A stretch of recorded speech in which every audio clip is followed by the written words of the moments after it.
From FEMA, who is the administrator of Region 6, continues to be with us, and he's here today, and I want to thank him for that. And Congressman Graves was able to join us for the UCG meeting, and he's here with us, and I thank him as well.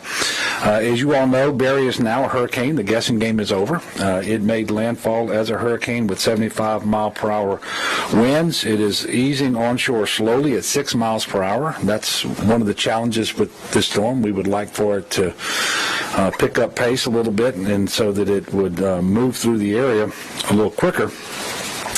It is expected to move up the center of the state, exit somewhere on the Louisiana-Arkansas border, and again, the quicker it could do that, the better.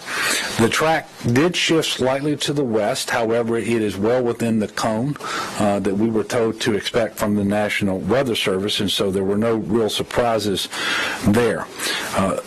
Rainfall remains the primary hazard. We are still looking at 10 to 15 inches of rain with the possibility of higher isolated amounts.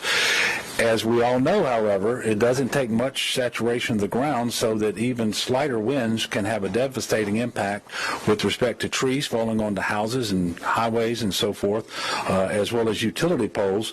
And so power outages will be significant, and in fact are already significant in some areas of the state. And while rainfall remains the number one threat, we're also experiencing storm surge flooding that will continue throughout the day. Tropical storm force winds will also likely impact much of the southern part of the state. In fact, if you look at it, they're going to extend from Cameron Parish in the west over to Lake Pontchartrain in the east, and now well north of Alexandria as the storm continues to move north. Anytime you have a storm like this, there is a possibility of tornadoes, and so we ask people to be very careful with that. We are keeping a close eye on the rivers across South Louisiana, all the way from the Mermentau in the west to the Tangipahoa River in the east, and actually even further than that, but with particular eyes upon the Comeet and Amite rivers here in the capital region, based upon regional experience that we had in 2016. We do expect the Comeet to crest very close to, if not slightly higher than, the crest in August of 2016. That is obviously not good news here. We expect the Amite to crest right around the crest of the 1983 flood levels. Now, that's a little better than in 2016, but still a very serious flood threat. Some good news is that the gauge at the Carrollton gauge, I should say, of the Mississippi River in New Orleans is now expected to crest at 17.1 feet. As you know, as of yesterday, we were expecting that crest to be 19 feet. Even at 19 feet, we didn't anticipate river overtopping the levees anywhere. We can say now that the rivers will certainly not overtop the levee anywhere on the Mississippi. The U.S. Coast Guard did rescue 11 people from their flooded homes in Ile de Jean Charles this morning in the lower portion of Terrebonne Parish.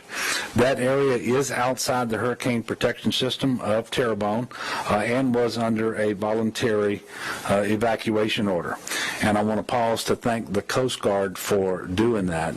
Incredibly important that those services were available, and they have the expertise and the equipment to be able to make those rescues even by air during the period of the storm when most other air assets are not able to fly.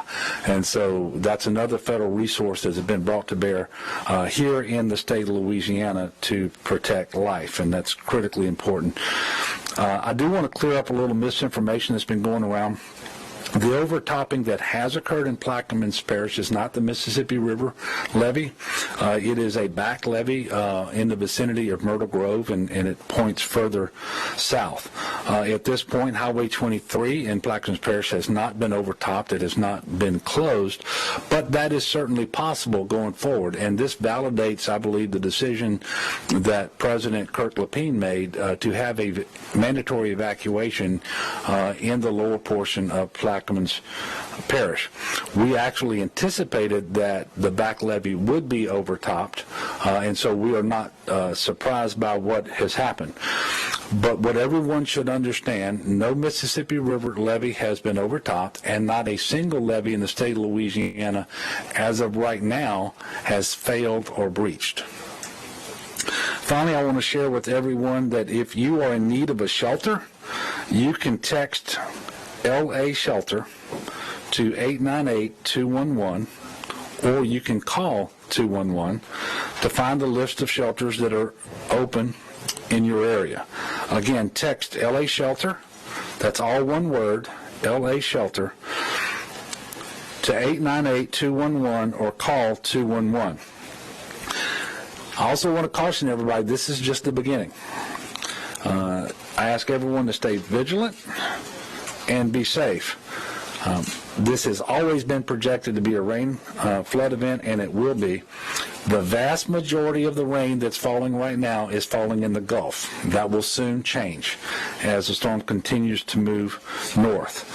We have planned, we have prepared, we have stationed folks. We've activated 3,000 members of the National Guard.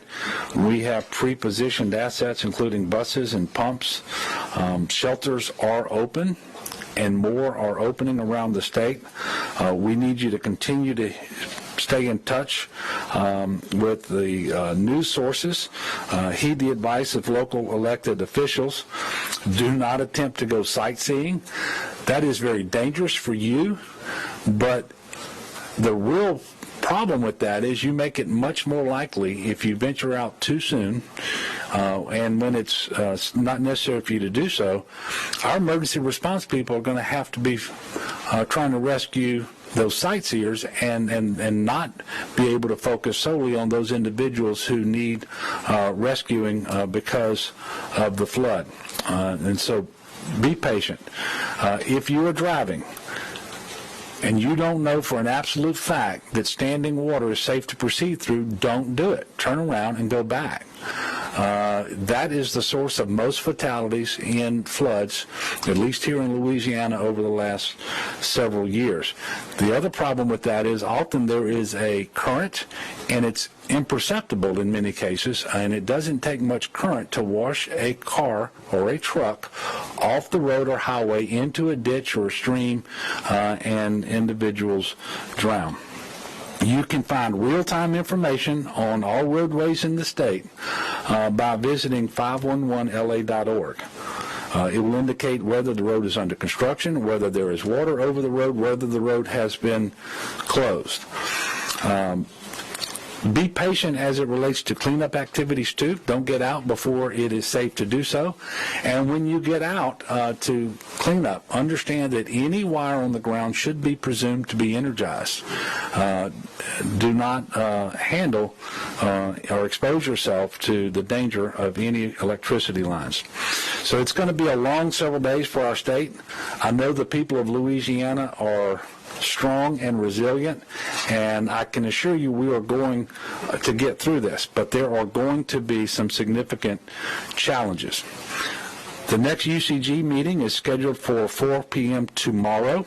However, we may, and I suspect we likely will have another press availability before that UCG meeting is over. I expect there may be another one tonight with information that we continue to learn, both as it relates to the storm and to the damage that we're seeing across the state of Louisiana. And I would invite everyone to continue to put themselves and their families in a better position to withstand the remaining portions of this storm as it plays out over the next few days, and to continue to join their prayers to mine for our state. Now, at this time, I'm going to be followed with more specific information from the following individuals and in this order. CPRA Chairman Chip Klein will be followed by Secretary Sean Wilson of DOTD. Secretary Marquita Walters of DCFS will next brief on the status of shelters. She'll be followed by Secretary Gee of the Department of Health. General Curtis of the National Guard will speak after Secretary Gee, and then Congressman Garrett Graves will speak after General Curtis. The other individuals who are here do not anticipate speaking. However, we will all be available to answer questions that you may have once the comments are delivered and Congressman Graves concludes his remarks. So at this point, if you'll come on up, Chip. Yes, sir. Thank you, Governor. At this time, all hurricane protection systems and hurricane risk reduction systems around South Louisiana are currently operating as they need to be. All floodgates around the greater New Orleans area with the Hurricane Storm Damage and Risk Reduction System, the floodgates have now been closed, as well as the floodgates around the La Rosa Golden Meadows system, as well as the Morganza the Gulf Hurricane Protection System. I want to echo what the Governor said earlier. There has not been a single levee in coastal Louisiana or across South Louisiana that has failed or has been breached.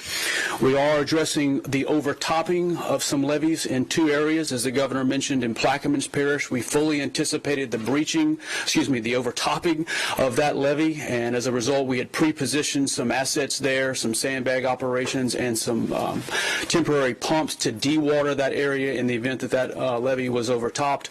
There is a permanent pump station that is operating now along a specific canal behind that back levee to help bring those water levels down. Additionally, in Terrebonne Parish, in the Montague area, there is a segment of levee in the southern portion of the Morganza to the Gulf that has been overtopped. No water has impacted residential areas at this time, so there's no water in people's homes, and so we are currently coordinating with Terrebonne Parish officials to do some flood fighting efforts there. And again, I will echo this, that no Mississippi River levees in Plaquemines Parish have been overtopped at this time. Thank you, Chip. Thank you, Governor. For the public to know, we have begun to see road closures. Right now, we're at about 16 road closures along the southern part of the state that's been primarily impacted by this weather event. The department has taken precautionary measures and have closed about 24 movable bridges. We do that for a number of reasons. One has to do with wind and, of course, the amount of water that we have, and it allows us to protect the structure and then repopulate the community by moving it back into its functional position after the event.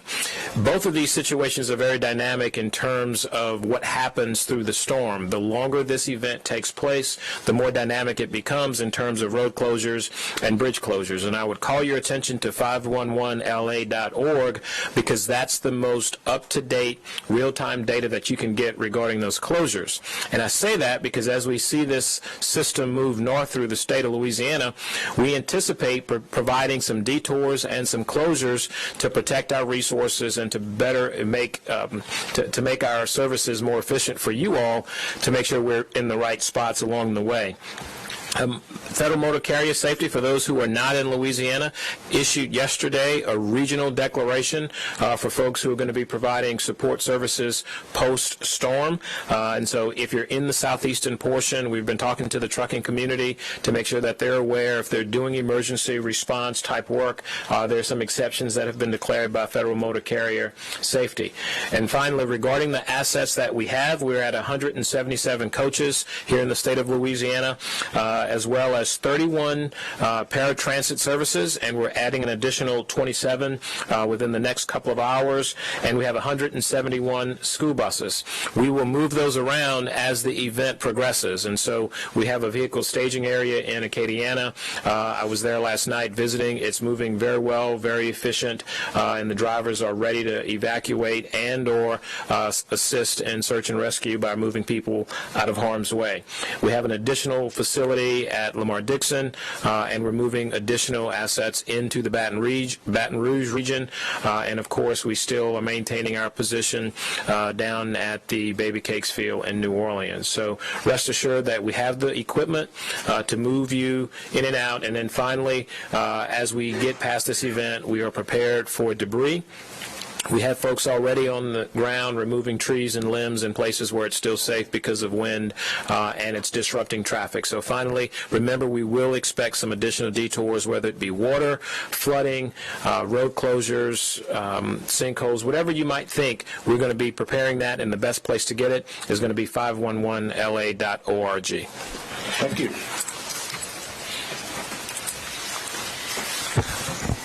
I want to begin by thanking the parishes across the state that have worked with us to open shelters and take care of their local residents. We have 28 shelters open across the state right now.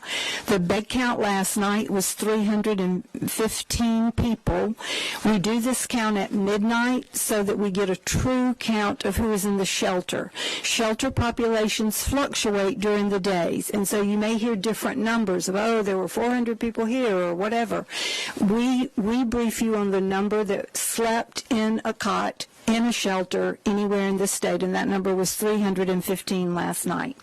We are staging right now in Baton Rouge and Lafayette to take any overflow of that and, of course, to be prepared for search and rescue efforts that we know are coming. If you are looking for a shelter, we have this neat new nifty flyer that you have, and for those of you with print media, as the governor said, you text LA Shelter, one word, to the number 898-211. 898-211, and that will give you a listing of all the shelters that are open and give you information about those. You can also call 211 if you want more information. So we will continue to brief you with numbers of people that spend the night in shelters, but if you're looking for shelter information, that 211 text or call is your best route. The Department of Health is actively taking care of 3 facilities that have evacuated. One has evacuated to our medical shelter, special needs shelter in Alexandria. There's additional beds and capacity available there. If you have a medical special need, do call 211 so you can make sure that you go to the appropriate place. You may have local resources available to you that you may not be aware of. In New Orleans, Rosenwald Center is open and available and staffed. After the event, you will need to test your wells if you've had some flooding in your area, and we will have kits available. Please call 211 to find out where you can get those kits. Look on our website, Louisiana Department of Health. Their Office of Public Health has notifications about mold conditions and recommendations about impacts to your health from possible flooding. So do keep in mind that there will be conditions that might lead to more mosquitoes, more mold, and take care of yourself in that case. Certainly do call 211. If you want to be a volunteer, we do have the Lava Network, and we have a network of volunteers who have been set up, and it's always great when people do want to go volunteer their time and help, but please make sure that you call 211 first and make sure that that's needed. And if you're not already in Lava, probably it's not the right time to start volunteering. We've got it covered.